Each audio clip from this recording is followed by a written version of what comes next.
until now here on Anime Abandoned, we focused on titles that were either really good or really bad, or at least memorably bad.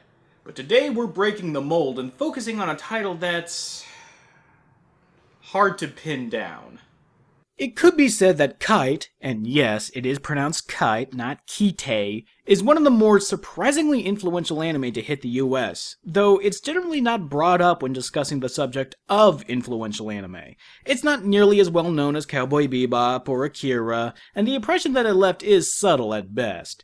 It's been noted that Quentin Tarantino recommended Kite to help prepare actress Chiaki Kiriyama for her role in Kill Bill Volume 1, and a scene was lifted from the OVA for a No Doubt music video back in 2000. There's also been talks of a Hollywood remake, which purportedly is in production in South Africa. And yet, all of this doesn't answer the simple question that most everyone asks. Is it any good? To which the answer is... kind of... On the surface, there really isn't a lot that separates it from the other ultra-violent anime that were still being released by the truckload at the time. Unlike the vast majority of those titles, however, there is a gritty atmosphere to it that sort of offsets the cartoonish levels of violence.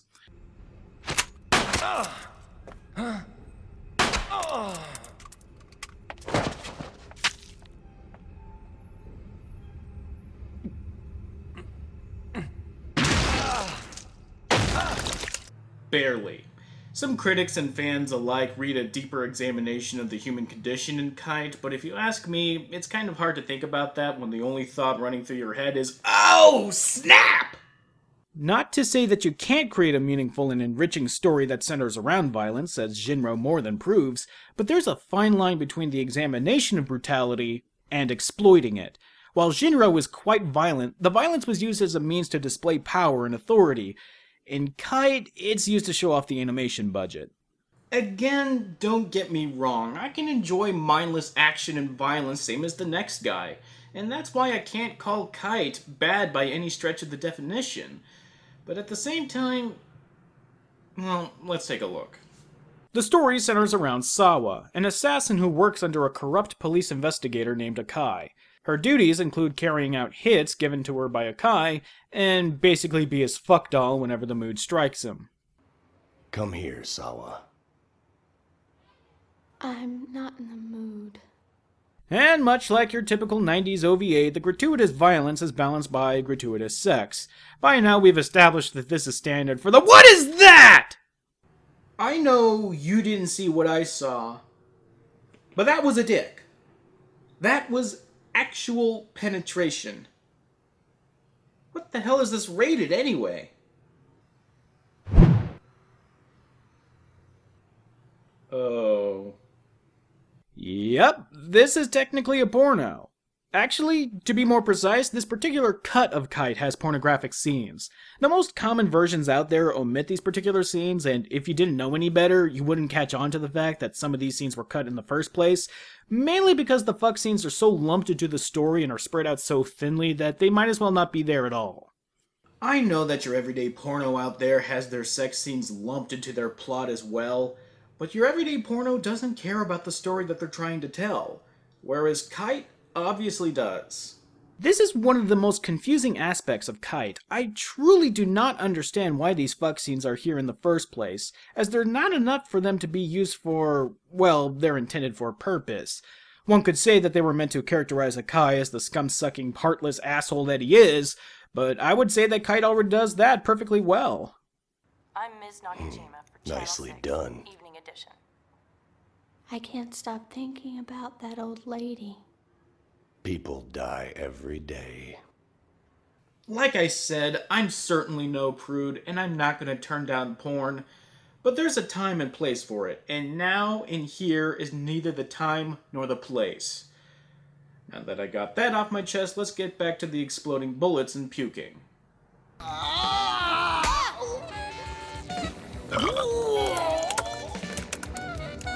There we go. I think you may have begun to notice that, like my Psychic Wars review, I've been jumping around the plot without regards to linearity. I do this because watching Kite is less like watching a story unfold than it is experiencing a mood piece. The story proper doesn't start until about 8 minutes in, when Sawa happens upon another assassin named Obri, and the two form a friendship. However, this plot is happening between these long, drawn-out breaks between dialogue where you only hear either the minimalist score or nothing at all.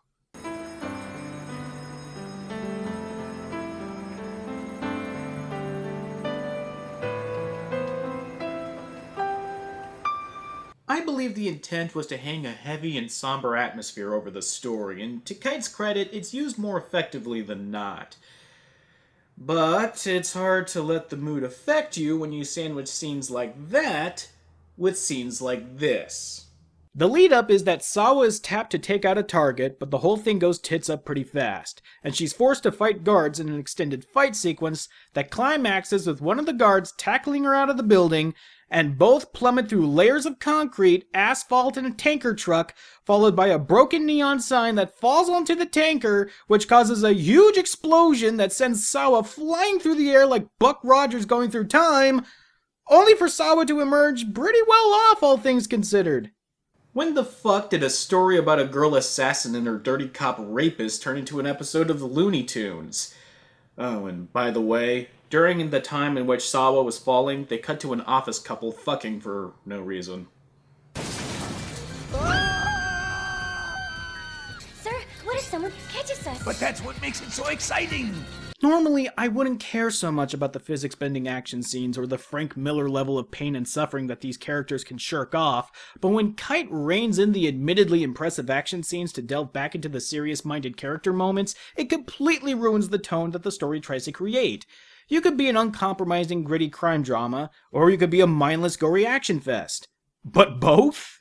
I'm not saying it can't be done. I am saying that Kite isn't doing it well.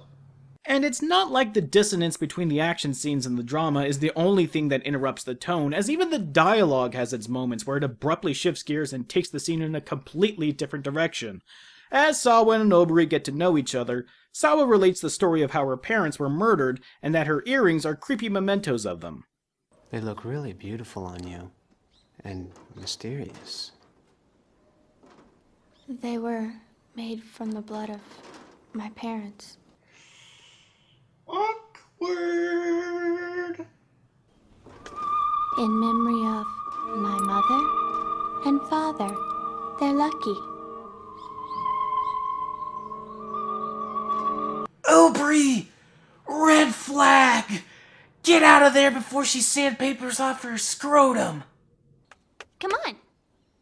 I want to see where you live, Obri. Okay, you're just going to let the whole I've got earrings made out of my parents' blood drop? Does she have to eat her own crap from a Tupperware bowl before you realize that Sawa may just be a little cuckoo? I kid, but this disjointed dialogue is fairly typical for Kite, and it makes for a frustrating sit, especially because it's fairly obvious that there is the makings of a good storyline here, but bad decision after bad decision on the narrative's part keeps you from enjoying it. At times, it feels like the story is meandering and dragging its heels, up until its breakneck pace resolution. Well, I call it a resolution, but that's only for lack of a better term, outside of confusing clusterfuck. Obri attempts to part ways with Akai and move on, but rather than let him go, Akai sends Sawa to kill him, but winds up leaving him alive after bonding with him. In return, Obri lets it slip that it was actually Akai who had her parents killed, only for Sawa to admit that she had already known that. Confused yet? Well, fuck you! This is just the lead-up! Akai sets up Obri on a fake hit to try and trap him, but why the hell Obri took a job from him after trying to leave him is beyond me. However, Obri manages to overpower the trap and confronts Akai, but he manages to overpower Obri only for Sawa to join the fracas, but then she's overpowered too and winds up fucking Akai right in front of Obri as he's held down as a means to torture him. After Obri's presumed corpse is dragged off, it's revealed that this was all Akai's elaborate plan to make Obri suffer, and that Sawa was in on the entire operation, but then it's revealed that Sawa wasn't on Akai's side after all, and that she was going to double-cross Akai and kill him and his assistant, and normally I would make a Mr. Plinkett's what's wrong with your face joke, but I'm on a roll and I don't want to stop for nothing. After capping his assistant, Sawa confronts Akai in the sewers, revealing her plan and the fact that Oburi is alive and well, and then we finally gathers the balls to murder him for killing her parents. But then out of nowhere, Oburi is killed by a neighborhood kid with a basketball who must also be on Akai's payroll because her gun looks like Oburi's and Sawa's. And we finally end on Sawa waiting for Oburi in his apartment, as we cut to black before we can find out who Sawa is looking at in the final shot.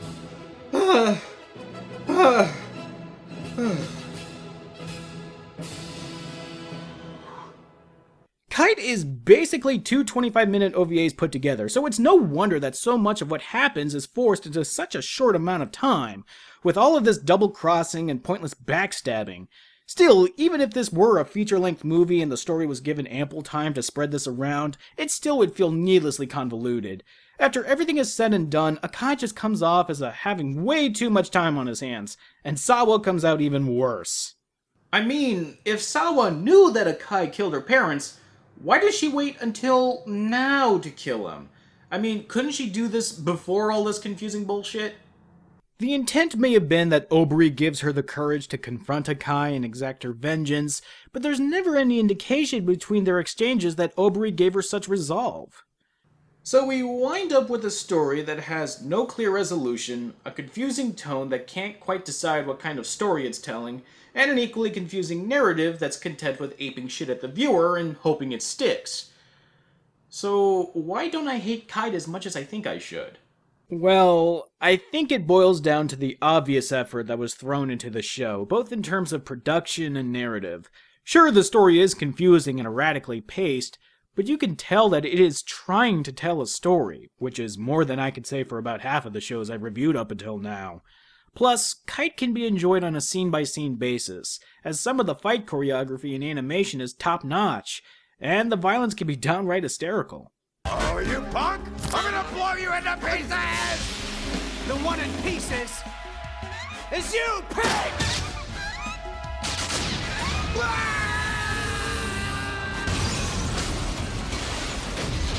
If Kite was just about how silly and violent action-packed animation can be, then it would have been just fine, but as it is, it's mostly disappointing. But thankfully, Kite does have a spiritual successor that, for my money, is superior to Kite in most every way. Till next time.